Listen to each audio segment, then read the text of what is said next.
Dear students, welcome to Hindi class. प्यारे बच्चों, आज का युग इंटरनेट का युग है। अपनी बात दूसरों तक पहुंचाने का सशक्त माध्यम आज भी एक ही है, वह है पत्र लेखन। पत्र लिखते समय अपने उद्देश्य को मन में रखना चाहिए ताकि लिखते समय कोई भी त्रुटि ना हो। बच्चों, पत्र दो प्रकार के होते हैं, एक औपचारिक, दूसरा अनौपचारिक।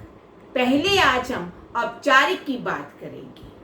बच्चों, पत्र दोनों ही हमारे लिए समान रूप से इम्पॉर्टेंट होते हैं, पर जिनसे हमारे रिलेशन यानी कि रिश्ते फॉर्मल होते हैं, औपचारिक होते हैं, वहाँ हमें अपनी भाषा, प्रारूप, विषय का ध्यान रखना होता है।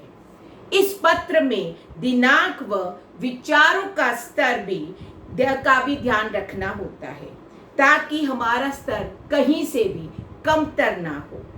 पत्र की भाषा, उसमें लिखे गए आपके विचार, ये दोनों चीजें आपके व्यक्तित्व को रिफ्लेक्ट करते हैं। सबसे पहले हमें औपचारिक पत्र को लिखने से पहले उसे पढ़ना ध्यानपूर्वक बेहद जरूरी होता है, क्योंकि पत्र किसके बारे में लिखा जा रहा है, क्यों लिखा जा रहा है और क्या क्या लिखना है, यह जानना बेहद जरूरी होता है। पत्र की भाषा सरल, शुद्ध व स्पष्ट होनी चाहिए। पत्र हमेशा बाईं ओर से शुरू करना चाहिए। विचारों की क्रमबद्धता का होना भी बेहद जरूरी होता है। पत्र का उद्देश्य व विषय वस्तु स्पष्ट होनी चाहिए। यह औपचारिक पत्र उसी को लिखा जाता है जिनके साथ हमारा निजी संबंध नहीं होता। औपचारिक पत्र तीन प्रकार के होते हैं: प्रार्थना पत्र, कार्यालय पत्र और व्यावसायिक पत्र। प्रार्थना पत्र, जिन पत्रों में प्रार्थना या निवेदन किया जाता है उन्हें ही प्रार्थना पत्र कहते हैं। यह स्कूल के प्रधानाचार्य से लेकर सरकारी विभाग को लिखा जाता है। कार्यालय पत्र होते हैं कामकाज के लिए डाकघर, अधीक्षक, समाचार पत्र के संपादक को या सरकारी अफसरों के लिए लिखे जाते हैं।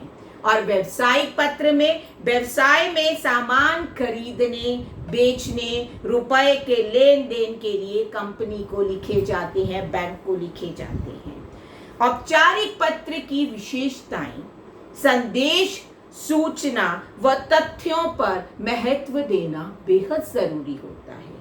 कम शब्दों में अपनी बात कहनी होती है। स्पष्टता, सरल भाषा शैली होनी चाहिए, क्योंकि ऑफिशियल लेटर्स में किसी के पास भी लंबी चौड़ी बातों को पढ़ने का, समझने का समय नहीं होता, इसलिए वर्ड्स टू वर्ड्स होना बेहद जरूरी है। पत्र को पढ़कर पाठक के मन में किसी प्रकार की शंका नहीं होनी चाहिए। अपनी पूरी बात को एक ही पत्र में लिखना होता है और ऐसा लिखा होना चाहिए कि आपके उद्देश्य की पूर्ति हो जाए। अब हम बात करते हैं औपचारिक पत्र की। औपचारिक पत्र के 7 अंग होते हैं। पहला, बाईं ओर प्रेषक का पता होना चाहिए, यानी कि भेजने वाले का पता, परीक्षा भवन, रोहतक। ये जो आपको डॉट लगा रखे हैं, इसका अर्थ है आपको एक पंक्ति छोड़नी है। उसके बाद तिथि यानी दिनांक जो है इस तरीके से लिखी होनी चाहिए: 13 अगस्त, अलग विराम 2020। उसके बाद आपने फिर 2020 है ये। उसके बाद आपने एक पंक्ति और छोड़नी है जहां मैंने ये डॉट्स लगा रखे हैं। आपने यहाँ पर पत्र में प्रापक का पूरा पता होना चाहिए जिसे आप पत्र लिख रहे हैं। यहाँ हम जिक्र करते हैं प्रधानाचार्य जी का। प्रधानाचार्य जी, पठानिया पब्लिक स्कूल, रोहतक। उसके बाद आपने फिर एक पंक्ति छोड़नी है। अब विषय, अब आपने विषय, इसके बारे में आपको पूरी जानकारी होनी चाहिए कि विषय बिल्कुल सटीक होना चाहिए। आज हम बात करते हैं चिकित्सा अवकाश पर रहने के लिए प्रधानाचार्य को पत्र। ऊपर मैंने आपको बताया इस तरीके से ही आप लिखेंगे।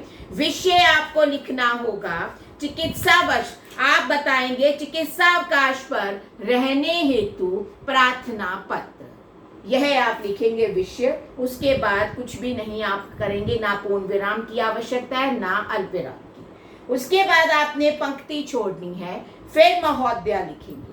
सविनय निवेदन है, इसमें आपने महोदय सविनय निवेदन में आपने कोई भी पंक्ति नहीं छोड़नी है।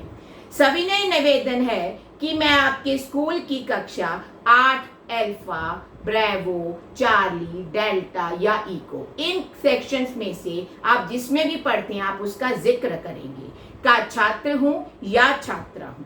मुझे अचानक वायरल बुखार हो गया है, साथ में ही बदन में बहुत दर्द है। डॉक्टर ने मुझे, आप डॉक्टर के स्थान पर पारिवारिक चिकित्सक भी लिख सकते हैं। ये डॉक्टर ने मुझे 4-5 दिन तक आराम करने की सलाह दी है, इसलिए मैं 13/8/2020 से 17/8/2020 तक स्कूल आने में असमर्थ हूँ। आपने उसके बाद यहाँ लिखने के बाद एक पंक्ति छोड़ देनी है। फिर आप लिखेंगे अतः आपसे अनुरोध है कि आप मुझे 5 दिन का अवकाश देने की कृपा करें। मैं ठीक होते ही चिकित्सा प्रमाण पत्र स्कूल कार्यालय में जमा करा दूंगा या करा दूंगी। इसके बाद आपने कोई भी पंक्ति नहीं छोड़नी है। आपने सधन्यवाद लिखना है, उसके बाद पूर्ण विराम है। सधन्यवाद के बाद आपका आज्ञाकारी शिष्य, और लिखेंगे आपका आज्ञाकारी शिष्य होगा, और यहाँ पर आप अपना, यहाँ पर आपकी आज्ञाकारिणी शिष्य, शिष्य जो है ये बच्चे आप लिखेंगे, बॉयज लिखेंगे और गर्ल्स लिखेंगी। आपकी आज्ञाकारिणी शिष्या नाम अपना लिखेंगे, कक्षा 8 अल्फा, 8 ब्रेवो, 8 चार्ली, 8 डेल्टा या 8 इको। इस तरह से बच्चों आपने यह जो है अपना प्रार्थना पत्र लिखना है। उसके बाद मेरे बच्चों आपको ध्यान देना है कि यह पत्र जो प्रधानाचार्य को लिखा जाता है, इसलिए इसमें शिष्टता का होना बेहद जरूरी होता है। इसमें आपने पत्र को संक्षिप्त लिखना है। मैंने आपको पहले भी बताया है कि समय नहीं होता किसी को भी ज्यादा पढ़ने का, इसीलिए विषय जो है आपको इस विषय को ध्यान में रखना है, उतनी ही बातें लिखनी है जितना आपके उद्देश्य की पूर्ति हो जाए।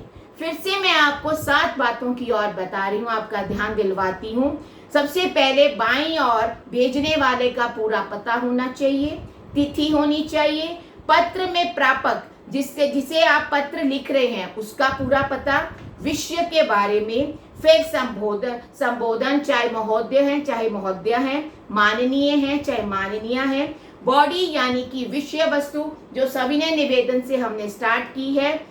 पहले भाग में हम अपनी पूरी बात रखेंगे और दूसरे भाग में हम उनसे क्या अपेक्षा रख रहे हैं या हमें क्या सलूशन मिलेगा, यह होना चाहिए। उसके बाद धन्यवाद, फिर भवदीय भवदिया, प्रार्थी, आपका आज्ञाकारी शिष्य, इस तरह से आप अपनी बात को रखेंगे। आशा करती हूँ आपको औपचारिक पत्र समझ आ गए होंगे। बच्चों जिस तरह प्रार्थना पत्र था उसी तरह शिकायती पत्र है। शिकायती पत्र में मैं प्रधानाचार्य की जगह आपने संपादक महोदय लिखना है, दैनिक भास्कर, रोहतक। अगर आप संपादक को कोई बात लिख रहे हैं ये उसके बारे में है। इसी तरह पंक्ति आपको छोड़नी है, फिर विषय के बाद फिर आपको एक पंक्ति छोड़नी है, महोदय लिखेंगे और महोदय के साथ ही आप अपनी बात लिखना शुरू कर देंगे, जिसे बॉडी बोलते हैं हम, जिसे विषय वस्तु बोलते हैं। उसके बाद आपने एक पंक्ति छोड़कर ये लिखना है, आशा करती हूँ या आशा करता हूँ कि आप मेरी समस्या का समाधान करेंगे। सधन्यवाद, पूर्ण विराम, भवदीय या भवदिया और अपना नाम। बच्चों, मेरे प्यारे बच्चों, अपने संस्कारों को मत भूलना, क्योंकि अपमान और सम्मान में क्या अंतर है यह आपके संस्कार आपको बताते हैं। बच्चों, मनुष्य की श्रेष्ठता उसके संस्कारों में ही उसकी देखने की मिलती है, लेकिन यह सब कुछ आप अपने व्यवहार से दर्शाते हैं। खुश रहो, स्वस्थ रहो।